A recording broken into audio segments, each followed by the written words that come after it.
जो लोग अपनी जिंदगी में हर दिन संघर्ष कर रहे हैं, सुबह से रात तक मेहनत करने के बावजूद भी जिनके हाथ खाली रह जाते हैं, जिनकी किस्मत हर मोड़ पर उनका साथ छोड़ देती है, जो अच्छे कर्म करते हैं, भगवान की पूजा करते हैं, किसी का बुरा नहीं सोचते, फिर भी उनके घर में दुख, तंगी, बीमारी और अशांति ने डेरा डाल रखा है।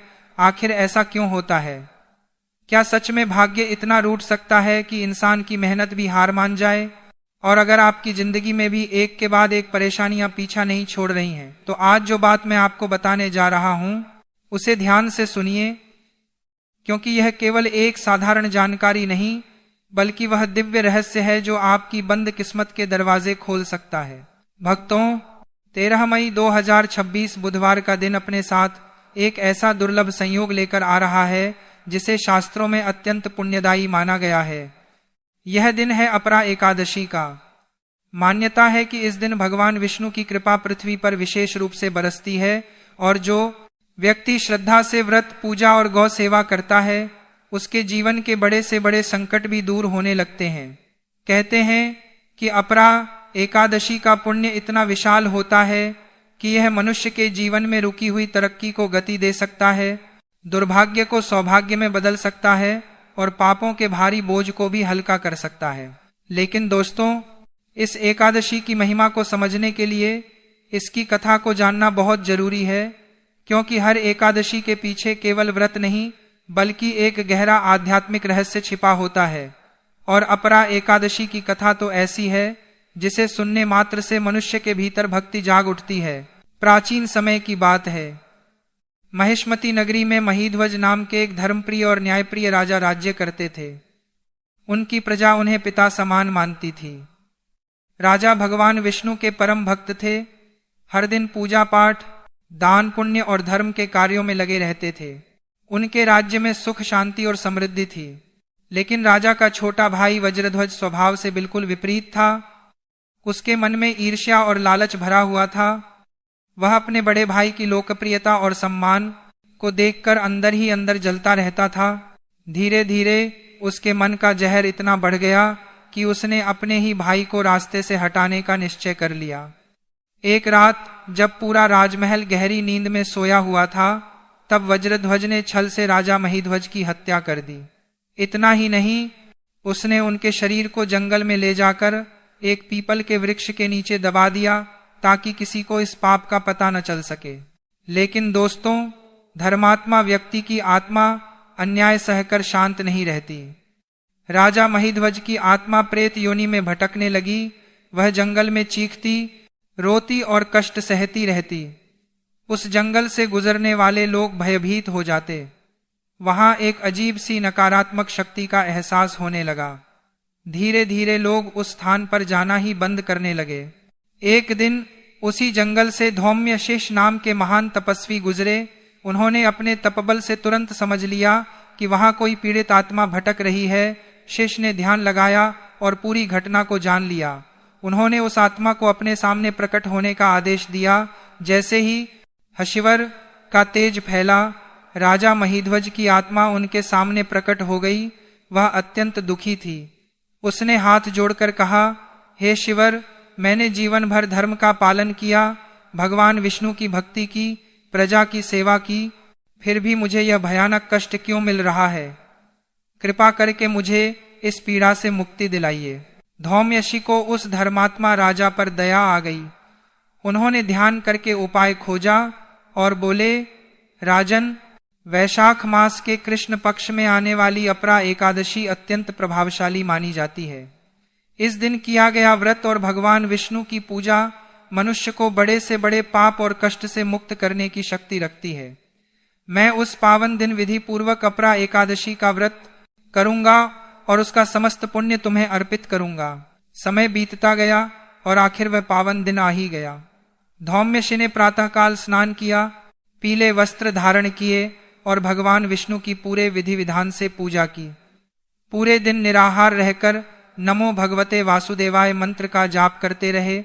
रात्रि में जागरण किया और भगवान की कथा का श्रवण किया। अगले दिन द्वादशी के समय उन्होंने संकल्प लेकर अपने व्रत का सारा पुण्य राजा महिध्वज की आत्मा को समर्पित कर दिया। दोस्तों, जैसे ही तक्षी ने यह संकल्प पूरा किया, उसी क्षण वहां दिव्य प्रकाश फैल गया। राजा महिध्वज की प्रेत योनि समाप्त हो गई। उन्हें एक तेजस्वी दिव्य शरीर प्राप्त हुआ। आकाश से पुष्पों की वर्षा होने लगी और भगवान विष्णु के दूत उन्हें वैकुंठ धाम ले जाने के लिए वहां प्रकट हुए। यह दृश्य देखकर स्वयं धौम्य शिव भी भावुक हो उठे। तभी से अपरा एकादशी को ऐसी एकादशी माना जाने लगा जो मनुष्य को भयंकर दुखों, पापों और बुरे भाग्य से बाहर निकालने की शक्ति रखती है। शास्त्रों में कहा गया है कि इस दिन श्रद्धा से किया गया छोटा सा उपाय भी जीवन में बड़ा परिवर्तन ला सकता है। खासकर अगर इस दिन गौ माता की सेवा की जाए तो भगवान विष्णु और माता लक्ष्मी की कृपा बहुत जल्दी प्राप्त होती है। भक्तों, आगे मैं आपको बताऊंगा कि अपरा एकादशी के दिन गौ माता को कौन सी विशेष चीज खिलाने से रुका हुआ धन वापस आने लगता है, कौन सा दीपक उपाय घर की दरिद्रता को दूर करता है और वह कौन सी गलती है जो इस दिन भूलकर भी नहीं करनी चाहिए, पुण्य नष्ट हो सकता है।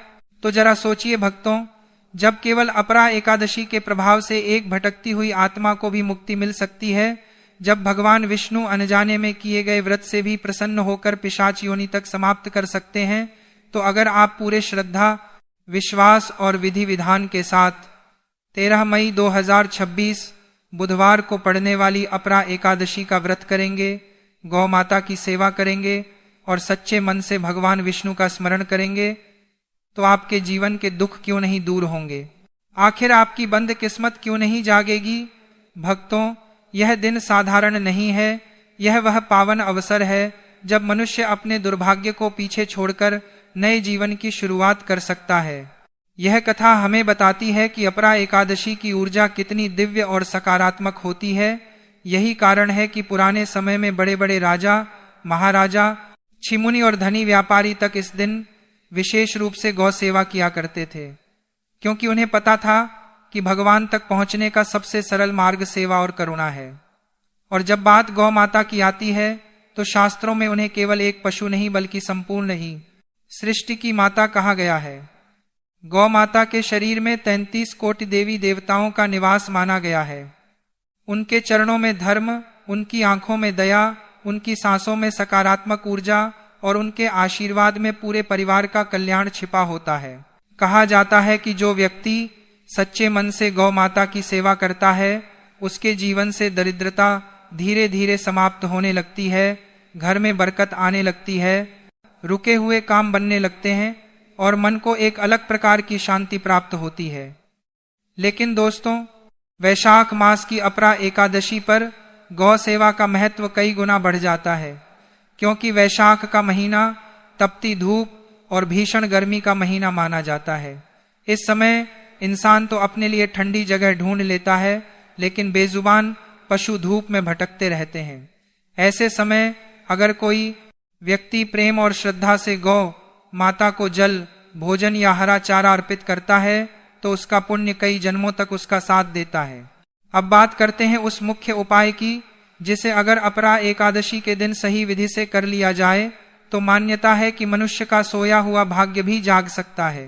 भक्तों, 13 मई 2026 की सुबह आपको ब्रह्म मुहूर्त में उठना है। अगर संभव हो तो स्नान के जल में थोड़ा सा गंगा जल मिला लें, इससे शरीर और मन दोनों की शुद्धि होती है। स्नान के बाद साफ और हल्के पीले रंग के वस्त्र धारण करें, क्योंकि पीला रंग भगवान विष्णु को अत्यंत प्रिय माना गया है। इसके बाद अपने घर के मंदिर में घी का दीपक जलाकर भगवान विष्णु और माता लक्ष्मी का ध्यान करें। नमो भगवते वासुदेवाय मंत्र का कम से कम 108 बार जाप करें। मान्यता है कि इस मंत्र के जाप से नकारात्मक ऊर्जा धीरे धीरे समाप्त होने लगती है। अब आते हैं उस विशेष गौ सेवा पर जिसके बारे में बहुत कम लोग जानते हैं। दोस्तों, वैशाख मास में तपती धूप के कारण शरीर में जल की कमी होने लगती है। ऐसे समय अगर गौ माता को ठंडक और ऊर्जा देने वाली चीजें अर्पित की जाएं तो उसका विशेष पुण्य मिलता है। सबसे पहला उपाय है जल सेवा का। शास्त्रों में लिखा है कि अपरा एकादशी के दिन अगर कोई व्यक्ति एक बाल्टी साफ पानी में थोड़ा सा गुड़ और हल्दी मिलाकर गौ माता को पिला दे तो उसके जीवन के अनेक कष्ट धीरे धीरे समाप्त होने लगते हैं। गुड़ को माता लक्ष्मी का प्रिय माना गया है और हल्दी को शुभता तथा सौभाग्य का प्रतीक माना जाता है। जब ये दोनों चीजें जल में मिलाकर गौ माता को अर्पित की जाती हैं तो यह केवल सेवा नहीं बल्कि एक दिव्य साधना बन जाती है। जब आप गौ माता को यह जल पिलाएं तो मन ही मन अपनी मनोकामना जरूर बोलें, चाहे आपकी समस्या धन की हो, नौकरी की हो, विवाह में बाधा हो, व्यापार में घाटा हो या घर में बीमारी और क्लेश हो। सच्चे मन से गौ माता से प्रार्थना करें। कहते हैं कि गौ माता के सामने बोली गई सच्ची प्रार्थना बहुत जल्दी भगवान विष्णु तक पहुंचती है, और अगर यह उपाय अपरा एकादशी के दिन किया जाए तो उसका प्रभाव और भी तेज हो जाता है। दूसरा उपाय उन लोगों के लिए बताया गया है जिन्हें मेहनत करने के बावजूद भी सफलता नहीं मिलती, जिनका व्यापार बार बार रुक जाता है, जिनके पैसे फंस जाते हैं या जिनके घर में बरकत नहीं टिकती। ऐसे लोगों को अपरा एकादशी के दिन गौ माता को अंगूर जरूर खिलाने चाहिए। शास्त्रों में अंगूर को माता लक्ष्मी का प्रिय फल माना गया है। कहते हैं कि जब गौ माता प्रेम से अंगूर खाती हैं तो घर में धन आगमन के रास्ते खुलने लगते हैं, रुका हुआ पैसा वापस आने लगता है और भाग्य धीरे धीरे चमकने लगता है। पुराने समय में बड़े व्यापारी और राजा महाराजा वैशाख मास में विशेष रूप से यह उपाय किया करते थे। वे सुबह सुबह गौशालाओं में जाकर गायों को अंगूर, गुड़, हरा चारा और ठंडा जल अर्पित करते थे। उन्हें विश्वास था कि गौ सेवा से राज्य में सुख शांति बनी रहती है और धन धान्य की कभी कमी नहीं होती। यही कारण था कि उस समय लोग गौ माता को घर की समृद्धि का आधार मानते थे। अब तीसरे उपाय की बात करते हैं जिसे बहुत ही चमत्कारी माना गया है। अगर किसी व्यक्ति के घर में लगातार लड़ाई झगड़े होते हों, पति पत्नी में तनाव रहता हो या बच्चों का मन पढ़ाई में ना लगता हो, तो अपरा एकादशी के दिन गेहूं के आटे की ताजी रोटी बनाकर उसमें थोड़ा सा देसी घी, गुड़ और काले तिल रखकर गौ माता को खिलाना चाहिए। काले तिल को शनि दोष शांत करने वाला माना गया है और घी को सुख समृद्धि का प्रतीक। जब यह सब चीजें एक साथ गौ माता को अर्पित की जाती हैं तो घर की नकारात्मकता कम होने लगती है। लेकिन भक्तों, यहाँ एक बात का ध्यान रखना बहुत जरूरी है। कभी भी गाय को बासी, सड़ी हुई या झूठी रोटी नहीं खिलानी चाहिए। कई लोग बचा हुआ खाना गाय को दे देते हैं और सोचते हैं कि उन्होंने पुण्य कर लिया, जबकि शास्त्रों में इसे गलत माना गया है। अपरा एकादशी का दिन अत्यंत पवित्र होता है, इसलिए इस दिन गौ माता को केवल ताजी, स्वच्छ और प्रेम से बनाई गई चीजें ही अर्पित करनी चाहिए। सेवा में भावना सबसे महत्वपूर्ण होती है। अगर संभव हो तो इस दिन गौ माता की पीठ पर हाथ जरूर फेरें। मान्यता है कि गाय की पीठ के कुबड़ में सूर्य केतु नाड़ी होती है, जिससे सकारात्मक ऊर्जा निकलती रहती है। जब मनुष्य प्रेम से वहां हाथ फेरता है तो उसके भीतर की नकारात्मकता धीरे धीरे समाप्त होने लगती है, मन शांत होता है और भाग्य मजबूत होने लगता है। यही कारण है कि ऋषि भी गौ सेवा को आध्यात्मिक साधना माना करते थे। अपरा एकादशी के दिन हरा चारा खिलाने का भी विशेष महत्व बताया गया है। खासकर जिन लोगों का बुध ग्रह कमजोर हो, जिनका व्यापार नहीं चलता हो या जिनके बच्चे पढ़ाई में कमजोर हों, उन्हें हरा चारा जरूर खिलाना चाहिए। हरा रंग बुध ग्रह से जुड़ा माना जाता है और बुध बुद्धि, व्यापार तथा वाणी का कारक होता है। जब गौ माता को हरा चारा अर्पित किया जाता है तो बुध ग्रह मजबूत होने लगता है और जीवन में सकारात्मक परिवर्तन आने लगते हैं। शास्त्रों में यह भी बताया गया है कि अगर कोई व्यक्ति अपरा एकादशी के दिन गौशाला में जाकर चुपचाप दान कर दे, बिना दिखावे के सेवा करे और किसी जरूरतमंद को भोजन करा दे तो उसका पुण्य कई गुना बढ़ जाता है, क्योंकि भगवान को दिखावा नहीं बल्कि सच्चा भाव प्रिय होता है। कई लोग बड़े बड़े दान करते हैं लेकिन मन में अहंकार रखते हैं, इसलिए उन्हें पूरा फल नहीं मिलता। वहीं कुछ लोग छोटे छोटे उपाय सच्चे मन से करते हैं और उनके जीवन में चमत्कार होने लगते हैं। इस दिन शाम के समय तुलसी माता के सामने घी का दीपक जरूर जलाना चाहिए। तुलसी भगवान विष्णु को अत्यंत प्रिय है। बिना तुलसी के भगवान भोग तक स्वीकार नहीं करते। दीपक जलाते समय ओम नमो नारायणाय मंत्र का जाप करें और अपने घर की सुख शांति के लिए प्रार्थना करें। मान्यता है कि इससे घर में माता लक्ष्मी का स्थायी वास होने लगता है। और भक्तों, आगे मैं आपको बताऊंगा कि परिवार की सुख शांति, आपके मोक्ष और आपकी लौकिक तथा अलौकिक समृद्धि के लिए सबसे अधिक महत्वपूर्ण है। आने वाली अपरा एकादशी कोई साधारण व्रत या केवल निराहार रहने का दिन मात्र नहीं है, बल्कि यह अपार और असीमित पुण्य प्रदान करने वाली, मनुष्य के जन्म जन्मांतर के घोर और काले पापों का समूल नाश करने वाली और जीवन के सारे संताप हरकर सीधे वैकुंठ का मार्ग प्रशस्त करने वाली एक परम सिद्ध तिथि है। अपरा का अर्थ ही है जिसकी कोई सीमा न हो, जिसका कोई पार न पा सके, अर्थात यह एकादशी अपार और असीमित फल देने वाली है। लेकिन अगर इस पावन व्रत में आपने अनजाने में, अज्ञानतावश या किसी के बहकावे में आकर अपने घर की पवित्र रसोई में कुछ ऐसी चीजें बना ली, या जो लोग एकादशी का फलाहार वाला व्रत करते हैं और उन्होंने फलाहार के नाम पर भी ऐसे फल या आहार ग्रहण कर लिए जो हमारे प्राचीन सनातन शास्त्रों, वेदों, पुराणों और आयुर्वेद में पूरी तरह से वर्जित, त्याज्य और निषेध बताए गए हैं, तो समझ लीजिए कि आपने अपने ही हाथों से अपनी सुख शांति, सफलता, सौभाग्य और मोक्ष के द्वार पर हमेशा के लिए एक लोहे का मजबूत ताला लगा दिया है। जहां एकादशी के पवित्र खान पान के कड़े नियमों का खंडन होता है, जहां जिह्वा के क्षणिक स्वाद के वशीभूत होकर अखाद्य पदार्थों का भक्षण किया जाता है, वहां श्री हरि विष्णु जी की कृपा कभी नहीं बरसती, बल्कि वहां दुर्भाग्य, भयंकर दरिद्रता, कलह, रोग, शोक और नकारात्मक शक्तियों का स्थायी वास हो जाता है। अपरा एकादशी के दिन हमारे भौतिक शरीर और इस अनंत ब्रह्मांड की ऊर्जा का एक बहुत ही विशेष, सूक्ष्म और रहस्यमयी मिलन होता है। इस दिन हमारा पाचन तंत्र, हमारी नाड़ियां और हमारी चेतना दोनों ही अत्यंत संवेदनशील और ग्रहणशील अवस्था में होते हैं। इसीलिए हमारे महान ऋषि मुनियों और शास्त्रों में अत्यंत स्पष्ट और कड़े शब्दों में कहा गया है कि जैसा खाए अन्न वैसा होए मन।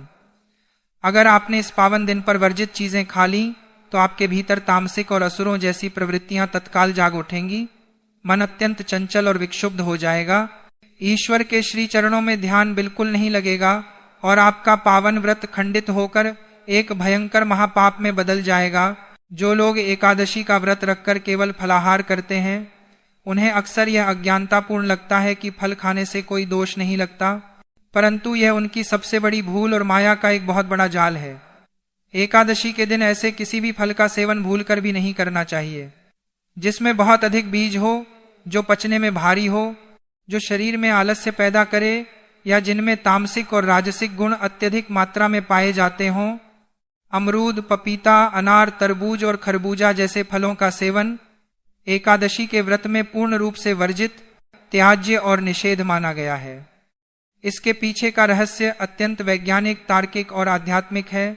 इन फलों के भीतर असंख्य बीज होते हैं और बीजों में निरंतर प्रजनन, उत्पत्ति और विस्तार की असीम क्षमता छिपी होती है, जो मानव शरीर में प्रवेश करते ही रजस और तमस गुण को अत्यंत तेजी से बढ़ाते हैं। ये असंख्य बीज आपके मन को अत्यधिक चंचल बनाते हैं, शरीर के भीतर अनावश्यक ऊर्जा और उत्तेजना पैदा करते हैं, काम वासना को जागृत करते हैं और भगवान श्री हरि की शांत साधना, मंत्र जाप और ध्यान में भयंकर विघ्न डालते हैं। एकादशी का दिन हमारी समस्त इंद्रियों को वश में करने का दिन है, न कि उन्हें सांसारिक भोगों की ओर भड़काने का।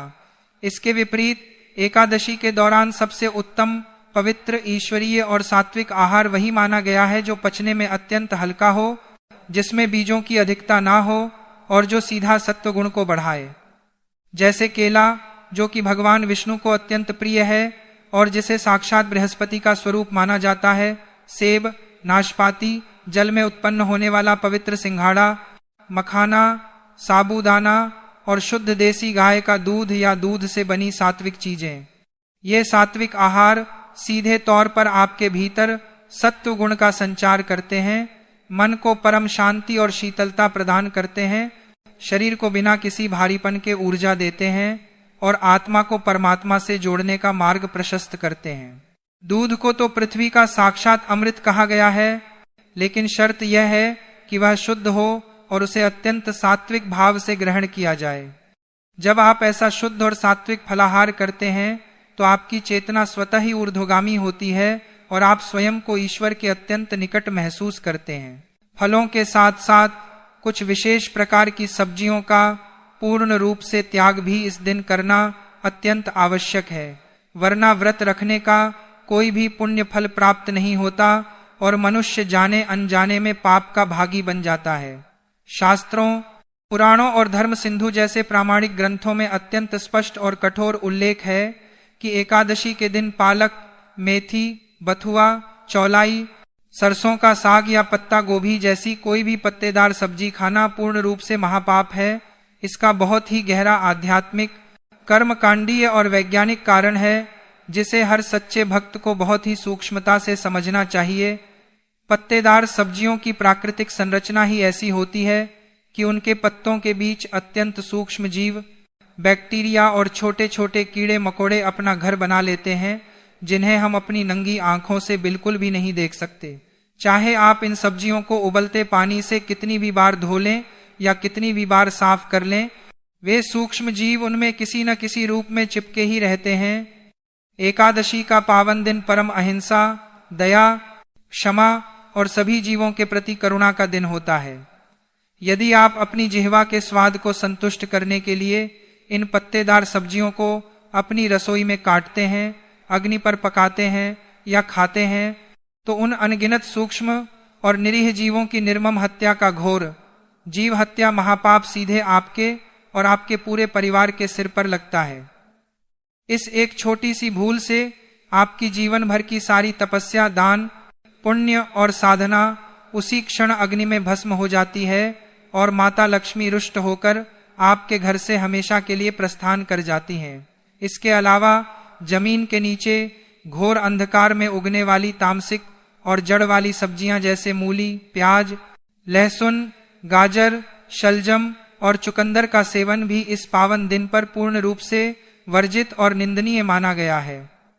आयुर्वेद और हमारे प्राचीन वेदों के अनुसार जो सब्जियां जमीन के भीतर बिना सूर्य के प्रकाश के मिट्टी के घोर अंधकार में उगती हैं, वे पाताल लोक के भारीपन और अंधकार को अपने भीतर सोख लेती हैं और उनमें तमोगुण अपने चरम पर होता है। प्याज और लहसुन तो वैसे भी राक्षसी प्रवृत्तियों के प्रतीक माने गए हैं, जिनकी उत्पत्ति असुरों के रक्त से मानी जाती है। अपरा एकादशी आपके भीतर ज्ञान, वैराग्य और भक्ति का दिव्य प्रकाश जगाने आती है, लेकिन ये तामसिक जड़ वाली चीजें आपके शरीर में जाते ही भयंकर आलस्य, भारीपन, निद्रा, मोह और अज्ञान का घोर अंधकार भर देती हैं। व्यक्ति का मन पूजा पाठ, शंख की पवित्र ध्वनि, आरती और भगवान के मंगलकारी मंत्रों से हटकर क्रोध, लोभ, मोह, ईर्ष्या और वासना की तरफ बेतहाशा भागने लगता है। उसका अपने ही मन और इंद्रियों पर कोई नियंत्रण नहीं रहता। सब्जियों के इसी क्रम में बैंगन को भी हमारे शास्त्रों में अत्यंत अशुद्ध और तामसिक माना गया है।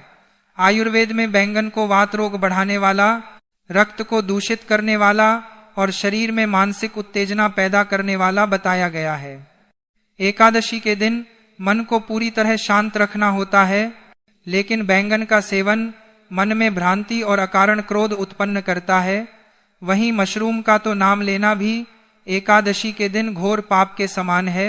मशरूम को भूलकर भी अपनी रसोई या घर की चौखट के अंदर मत लाना, क्योंकि यह कोई शुद्ध वनस्पति, पौधा या सात्विक आहार बिल्कुल नहीं है, बल्कि यह एक फंगस यानी कवक है जो सड़े गले मृत पदार्थों, अत्यधिक गंदगी, सड़ांध और सीलन भरी नमी पर पनपता है। जो चीज स्वयं मृत्यु, सड़न, गंदगी और दुर्गंध से जन्मी हो, जिसका अस्तित्व ही अशुद्धता और अंधकार पर टिका हो, वह आपके भीतर सात्विकता, पवित्रता और भगवान विष्णु का वास कैसे ला सकती है?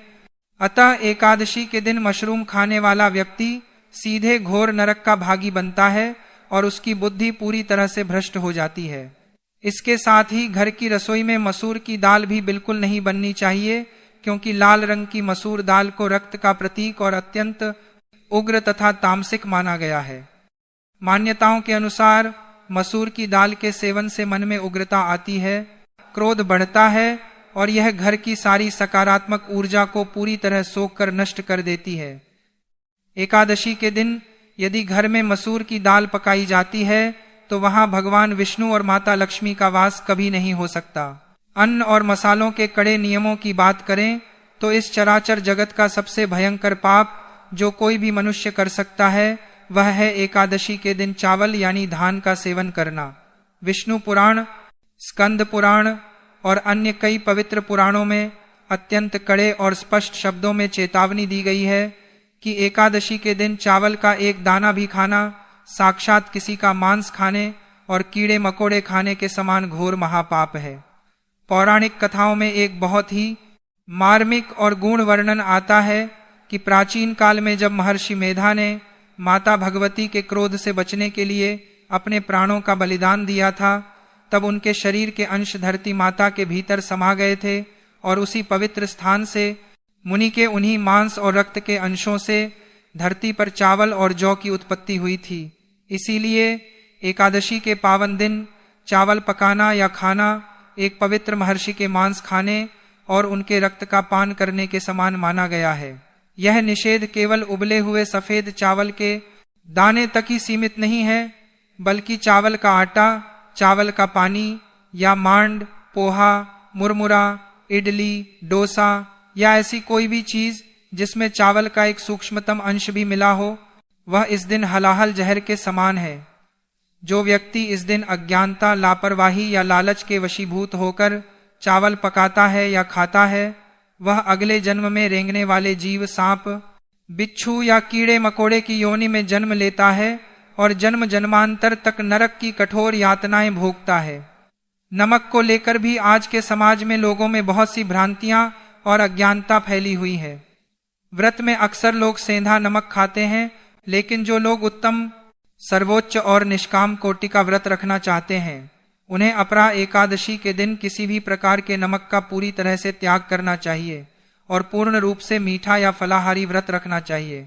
यदि सेंधा नमक खा भी रहे हैं तो बाजार में मिलने वाला सफेद समुद्री नमक तो इस दिन साक्षात महापाप के समान है। इसका कारण यह है कि समुद्र मंथन के समय जहां से अमृत का कलश निकला था, उसी समुद्र से भयंकर हलाहल विष भी निकला था। समुद्र का जल खारा होता है और उसी से साधारण नमक बनता है। साधारण नमक खाने से मनुष्य की इंद्रियों की चंचलता अत्यधिक बढ़ती है, शरीर में जल तत्व का संतुलन बिगड़ता है, जिससे मन सांसारिक मोह, माया और भौतिक सुखों में फंसा रहता है। नमक का त्याग करने से ही तपस्या पूर्ण होती है। इसके अलावा एकादशी के दिन घर की रसोई में भूलकर भी सरसों का तेल या तिल का तेल इस्तेमाल नहीं होना चाहिए। सरसों और तिल को अत्यंत भारी, गर्म और तामसिक प्रवृत्ति का माना गया है, जिनका सीधा संबंध न्याय के देवता शनिदेव और अन्य उग्र तथा क्रूर ग्रहों से होता है। एकादशी का दिन जगत के पालनहार भगवान विष्णु का है, जो परम शांत, शीतल, दयालु और सात्विक हैं। इसलिए भगवान के लिए भोग बनाने, फलाहार पकाने या मंदिर में दीपक जलाने के लिए केवल और केवल शुद्ध देसी गाय के घी का ही प्रयोग करना सर्वोत्तम और करोड़ों गुना फलदायी है। गाय के घी में सभी 33 कोटि देवताओं का वास माना गया है और यह साक्षात अमृत के समान है। मसालों की बात करें तो एकादशी के फलाहार में लाल मिर्च और हल्दी का प्रयोग भी सर्वथा वर्जित और त्याज्य है, क्योंकि लाल मिर्च शरीर में अग्नि तत्व और अत्यधिक क्रोध को भड़काती है, जिससे मनुष्य की एकाग्रता भंग होती है और मन में दूसरों के प्रति ईर्ष्या तथा द्वेष उत्पन्न होता है। पान का पत्ता और सुपारी चबाना भी इस दिन घोर पाप की श्रेणी में आता है, क्योंकि पान को हमेशा से शारीरिक भोग, विलासिता, राजसी ठाठ बांट और कामुकता का प्रतीक माना गया है। जो व्यक्ति एकादशी के दिन पान खाता है उसका मन भगवान के श्री चरणों से हटकर संसार के झूठे भोगों में लग जाता है और वह अपने व्रत के सारे महान पुण्य को एक पल में नष्ट कर बैठता है। इसी प्रकार शहद का सेवन भी वर्जित बताया गया है, क्योंकि शहद को मधुमक्खियों के छत्ते से उन्हें बहुत कष्ट देकर, उन्हें आग से जलाकर और उनके भोजन को क्रूरतापूर्वक छीनकर प्राप्त किया जाता है, जो एकादशी के परम अहिंसा और दया के नियम के सख्त विरुद्ध है। जो चीजें किसी भी जीव को रुलाकर, तड़पाकर या कष्ट देकर प्राप्त की गई हों, वह कृपा निधान श्री हरि को कभी भी स्वीकार नहीं होती। भक्तों, यह थी 13 मई अपरा एकादशी पर वर्जित और ग्राह्य खान पान की संपूर्ण, अत्यंत गहरी, रहस्यमयी और सत्य जानकारी जो पुराणों के पन्नों से निकालकर मैंने आपके समक्ष रखी है। भोजन केवल हमारे नश्वर शरीर को नहीं बल्कि हमारी अमर आत्मा और हमारे विचारों को भी पोषित करता है। इन कड़े लेकिन अत्यंत फलदायी और मोक्षदायी नियमों का दृढ़ता से पालन करें। मोह, माया और जिह्वा के क्षणिक स्वाद से खुद को हमेशा के लिए मुक्त करें और अपना यह दुर्लभ मनुष्य जीवन पूरी तरह से धन्य बनाएं। यदि आप भी सच्चे हृदय से चाहते हैं कि जगत के पालनहार भगवान श्री हरि विष्णु और अपार धन की देवी मां लक्ष्मी की असीम, अनंत और मंगलमयी कृपा आप पर और आपके पूरे परिवार पर सदैव अमृत की तरह बरसती रहे, आपके घर में कभी धन धान्य, सुख, शांति, आरोग्य और समृद्धि की कोई कमी ना हो, तो इस बहुमूल्य वीडियो को एक लाइक करके कमेंट बॉक्स में पूरे भक्ति भाव, प्रेम और श्रद्धा से जय श्री लक्ष्मी नारायण जरूर लिख दें। ऐसा करने से भगवान आपकी हाजिरी स्वीकार करेंगे और धर्म, आध्यात्म, वेदों, पुराणों व व्रतों की ऐसी ही अचूक, दुर्लभ, सत्य और जीवन बदल देने वाली जानकारी हमेशा पाते रहने के लिए आपके अपने प्रिय चैनल शिव शक्ति टीवी को अभी सब्सक्राइब कर लें और बेल आइकन जरूर दबाएं ताकि कोई भी ज्ञानवर्धक वीडियो आपसे छूट न जाए। शास्त्रों में कहा गया है कि गौ माता के पृष्ठ भाग में ब्रह्मा जी का, गले में भगवान विष्णु का और मुख में साक्षात भगवान शिव का वास होता है। उनके सींगों के अग्रभाग में समस्त तीर्थ निवास करते हैं और उनके रोम रोम में 33 कोटि देवी देवता विराजमान रहते हैं। जो व्यक्ति सच्चे मन से गौ माता की सेवा करता है उसे चारों धामों की तीर्थ यात्रा करने के बराबर पुण्य घर बैठे ही प्राप्त हो जाता है। जब समुद्र मंथन हुआ था तो उसी मंथन से कामधेनु गौ माता प्रकट हुई थी, जो संपूर्ण जगत की समस्त मनोकामनाओं को पूर्ण करने वाली हैं। भगवान श्री कृष्ण ने भी अपने अवतार काल में नंगे पैर गौ माता के पीछे पीछे चलकर पूरे संसार को गौ सेवा का महत्व समझाया था। आज के इस कलयुग में जहां हर तरफ धोखा, स्वार्थ और पाप का बोलबाला है, वहां केवल गौ माता की निस्वार्थ सेवा ही वह एकमात्र अचूक साधन है जो मनुष्य को घोर नरक और दरिद्रता से बचाकर सीधे वैकुंठ का मार्ग दिखा सकती है। अब बड़े ही ध्यान से, पूरे एकाग्र मन से सुनिए अपरा एकादशी और गौ माता की कृपा से जुड़ी महान और दिव्य कथा, जिसे सुनने और सुनाने मात्र से भयंकर पापों का क्षय होने लगता है और घर की घोर दरिद्रता तुरंत दूर भाग जाती है। प्राचीन काल में अवंतिका नगरी में देवदत्त नाम का एक अत्यंत निर्धन, सीधा साधा और कर्ज में डूबा हुआ ब्राह्मण रहता था। वह अत्यंत धर्मपरायण था, भगवान विष्णु का परम भक्त था, परंतु उसके पूर्व जन्म के किसी भारी कर्म दोष के कारण वह भयंकर गरीबी का जीवन जी रहा था। उसके पास ना तो रहने के लिए उचित घर था और ना ही अपने परिवार का पेट पालने के लिए पर्याप्त धन। साहूकारों के कर्ज के बोझ तले वह इतना दब चुका था कि आए दिन उसे अपमान सहना पड़ता था। एक दिन कर्जदारों के कठोर वचनों से आहत होकर और भूख से तड़पते अपने बच्चों को देखकर देवदत्त रोता हुआ नगर छोड़कर एक घने जंगल की ओर निकल पड़ा। उसने मन ही मन सोच लिया था कि अब वह भगवान के चरणों में ही अपने प्राण त्याग देगा। जंगल में भटकते भटकते ज्येष्ठ मास के कृष्ण पक्ष की परम कल्याणकारी अपरा एकादशी का अत्यंत सिद्ध और पावन दिन आ पहुंचा। देवदत्त कई दिनों से भूखा प्यासा था। एकादशी की उस पावन दोपहर में भूख से व्याकुल देवदत्त को एक पेड़ के नीचे कुछ जंगली मीठे फल गिरे हुए दिखाई दिए। जैसे ही उसने अपने प्राण बचाने के लिए उन फलों को खाने के लिए हाथ बढ़ाया, तभी उसे अपने पीछे से एक अत्यंत करुण और दर्द भरी आवाज सुनाई दी। उसने मुड़कर देखा तो एक अत्यंत दुर्बल, घायल और प्यासी गौ माता वहां खड़ी थी। गौ माता की आंखों से आंसू बह रहे थे और भूख के कारण उनके प्राण कंठ तक आ चुके थे। देवदत्त, जो स्वयं भूख से मरने की कगार पर था, गौ माता की वह दयनीय स्थिति देखकर फूट फूट कर रोने लगा। उसके भीतर का सारा स्वार्थ उसी क्षण समाप्त हो गया। उसने सोचा कि मेरा जीवन तो वैसे भी दुखों से भरा है, यदि मेरे प्राण चले भी जाएं तो कोई बात नहीं, परंतु इस 33 कोटि देवी देवताओं की साक्षात स्वरूप गौ माता के प्राण बचना अत्यंत आवश्यक है। यह सोचकर उस महान ब्राह्मण ने बिना एक पल की देरी किए वे सारे फल और अपने पास मौजूद थोड़ा सा जल उस भूखी गौ माता को अर्पण कर दिया। गौ माता ने बड़े ही वात्सल्य भाव से उस भोजन को ग्रहण किया और तृप्त होकर देवदत्त की ओर एक दिव्य दृष्टि से देखा। अपरा एकादशी के उस परम सिद्ध मुहूर्त में अपने स्वयं के प्राणों की चिंता छोड़कर एक भूखी गौ माता की रक्षा करने का वह कर्म इतना महान और इतना विराट था कि उसी क्षण एक महाचमत्कार हुआ। वह साधारण सी दिखने वाली गौ माता अचानक एक अत्यंत तीव्र प्रकाश के साथ साक्षात कामधेनु के दिव्य स्वरूप में परिवर्तित हो गईं और उनके साथ ही साक्षात भगवान श्री हरि विष्णु अपने चतुर्भुज रूप में गरुड़ पर सवार होकर वहां प्रकट हो गए। पूरे जंगल में शंख और चक्र की मंगल ध्वनि गूंज उठी। भगवान विष्णु ने अत्यंत प्रसन्न होकर कहा, हे देवदत्त, अपरा एकादशी के दिन जब पुण्यों का फल अनंत गुना हो जाता है, तुमने अपने प्राणों का मोह त्याग कर मेरी सबसे प्रिय गौ माता की निस्वार्थ सेवा की है। तुम्हारे इस एक निष्काम कर्म ने तुम्हारे जन्म जन्मांतर के सभी पापों और कर्म दोषों को हमेशा के लिए भस्म कर दिया है। भगवान श्री हरि और गौ माता के आशीर्वाद से देवदत्त को अपार धन, वैभव और सुख समृद्धि की प्राप्ति हुई और उसका परिवार हमेशा के लिए खुशहाल हो गया।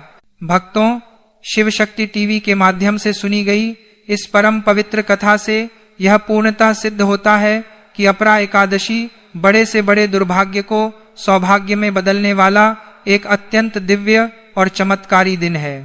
तो चलिए भक्तों, अब पूरे ध्यान से जानते हैं, बिना एक पल की भी देर किए, उन विशेष नए और अत्यंत गुप्त उपायों के बारे में जो 13 मई 2026 की इस पावन अपरा एकादशी के दिन आपके दुर्भाग्य को समाप्त करके आपके भाग्य को हमेशा के लिए चमका देंगे।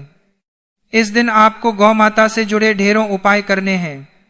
सबसे पहला और अचूक उपाय है धन प्राप्ति और कर्ज मुक्ति के लिए। एकादशी की सुबह स्नान के बाद जब घर में पहली रोटी बने तो ध्यान रहे वह रोटी पूर्णतः सात्विक हो और उसमें एकादशी में वर्जित अन्न का प्रयोग ना हो। यदि आप व्रत में हैं तो कुट्टू या सिंघाड़े के आटे की रोटी बना लें। उस ताजी रोटी पर थोड़ा सा शुद्ध गुड़, एक चुटकी हल्दी और थोड़ी सी चने की दाल रखकर किसी भी सफेद या लाल रंग की गौ माता को अपने दोनों हाथों से पूरे श्रद्धा भाव से खिलाएं। खिलाते समय अपने मन में भगवान विष्णु का स्मरण करें और अपनी परेशानी कहें। यह उपाय आपके जीवन से कर्ज के बड़े से बड़े पहाड़ को भी मिट्टी में मिला देगा। दूसरा महा उपाय है घर में सुख शांति और रोगों से मुक्ति के लिए। यदि आपके घर में हमेशा क्लेश रहता है, बीमारियों ने डेरा डाल रखा है, तो इस अपरा एकादशी के दिन गौ माता को हरा चारा और विशेष रूप से कुछ मीठे पीले फल जैसे केला या आम खिलाएं। गौ माता को फल खिलाने के बाद पूरे भक्ति भाव से उनकी 3 बार परिक्रमा अवश्य करें और परिक्रमा करते हुए उनके पिछले भाग जहां ब्रह्मा जी का वास होता है को स्पर्श करके प्रणाम करें और गौ माता के चरणों की थोड़ी सी धूल उठाकर अपने और अपने परिवार के सभी सदस्यों के मस्तक पर लगाएं। यह गौ धूली साक्षात भस्म के समान है जो आपके जीवन की सभी नकारात्मक शक्तियों और नजर दोष को उसी क्षण नष्ट कर देगी। तीसरा अत्यंत गुप्त उपाय नौकरी और व्यापार में तरक्की के लिए है। यदि आपका व्यापार ठप्प पड़ गया है, ग्राहकों का आना बंद हो गया है या नौकरी में तरक्की रुक गई है, तो अपरा एकादशी के दिन शाम के समय एक तांबे के लोटे में शुद्ध जल लें, उसमें थोड़ा सा गुड़ और पीले पुष्प डाल लें। इस जल को किसी शांत स्थान पर खड़ी गौ माता के खुरों चरणों के पास बहुत ही आदर पूर्वक अर्पित करें और उनसे अपनी तरक्की की प्रार्थना करें। इसके पश्चात उसी शाम को सूर्यास्त के बाद गोधूली बेला में किसी भी पुराने पीपल के वृक्ष के नीचे गाय के शुद्ध घी का एक दीपक अवश्य प्रज्वलित करें। पीपल की जड़ में साक्षात भगवान विष्णु और माता लक्ष्मी का वास माना गया है। दीपक जलाते समय ओम नमो भगवते वासुदेवाय मंत्र का 108 बार जाप करें। यह अत्यंत गुप्त उपाय आपके जीवन से भयंकर दरिद्रता के जाल को पूरी तरह से काट देगा। रुका हुआ धन वापस आने लगेगा और व्यापार में आप नई ऊंचाइयां छुएंगे। धन संचय और लक्ष्मी आकर्षण का एक और नया और अचूक उपाय ध्यान से सुनिए। अपरा एकादशी के इस पवित्र दिन रात्रि के समय एक लाल रंग का सूती धागा या पूजा वाला कलावा लें। इसके साथ 5 पीली कौड़ियां और एक गोमती चक्र लें। अपने घर के मंदिर में भगवान विष्णु और माता लक्ष्मी के चित्र या मूर्ति के समक्ष गाय के शुद्ध घी का एक बड़ा दीपक जलाएं। उस लाल धागे, कौड़ियों और गोमती चक्र को माता लक्ष्मी के श्री चरणों में स्पर्श कराएं और ओम श्री ह्रीं श्रीं कमले कमलालये प्रसिद्ध प्रसिद्ध महालक्ष्मी नमः इस सिद्ध लक्ष्मी मंत्र का 108 बार पूरे विश्वास के साथ जाप करें। बाद उन सभी सामग्री को एक लाल कपड़े में बांधकर अपनी तिजोरी में या अपने व्यापारिक गल्ले में सुरक्षित रख लें। भक्तों, विश्वास मानिए, यह महा उपाय आपकी किस्मत के बंद ताले हमेशा के लिए खोल देगा और आपके घर में धन के आगमन के नए और अप्रत्याशित मार्ग प्रशस्त करेगा। भक्तों, अपरा एकादशी पर केवल उपाय करना ही पर्याप्त नहीं है, बल्कि कुछ भयंकर गलतियों से बचना भी सबसे अधिक जरूरी है। गौ माता को भोजन कराते समय इस बात का विशेष और कड़ाई से ध्यान रखें कि उन्हें भूलकर भी कोई झूठा, बासी, सड़ा गला या अपवित्र भोजन बिल्कुल ना दें। प्याज, लहसुन या किसी भी प्रकार का तामसिक आहार गौ माता को खिलाना भयंकर दोष और महापाप उत्पन्न करता है। कई बार लोग अनजाने में प्लास्टिक की थैली सहित भोजन दे देते हैं। यह गौ हत्या के समान पाप माना गया है। इसके साथ ही एकादशी के दिन घर में भूलकर भी चावल नहीं बनने चाहिए और ना ही किसी को खाने चाहिए। शास्त्रों में स्पष्ट लिखा है कि एकादशी के दिन चावल खाना महर्षि मेधा के मांस खाने के समान घोर और अक्षम्य पाप माना गया है। घर की महिलाओं को एकादशी के दिन बाल नहीं धोने चाहिए, साबुन का प्रयोग नहीं करना चाहिए और किसी को भी नाखून या बाल नहीं काटने चाहिए। दिन में या गोधूली बेला में सोना बिल्कुल वर्जित है। पूर्ण ब्रह्मचर्य का पालन करें और किसी भी जीव का अपमान ना करें। शिव शक्ति टीवी के इस वीडियो में बताई गई इन सभी वैदिक बातों को बड़े ही ध्यान पूर्वक अपने जीवन में उतारें और गौ माता के इन सिद्ध उपायों को पूर्ण श्रद्धा से करें। इस बार 13 मई 2026 की अपरा एकादशी पर जो दुर्लभ और महान योग बन रहे हैं, उससे आपको अपने जीवन में अपार धन, सुख और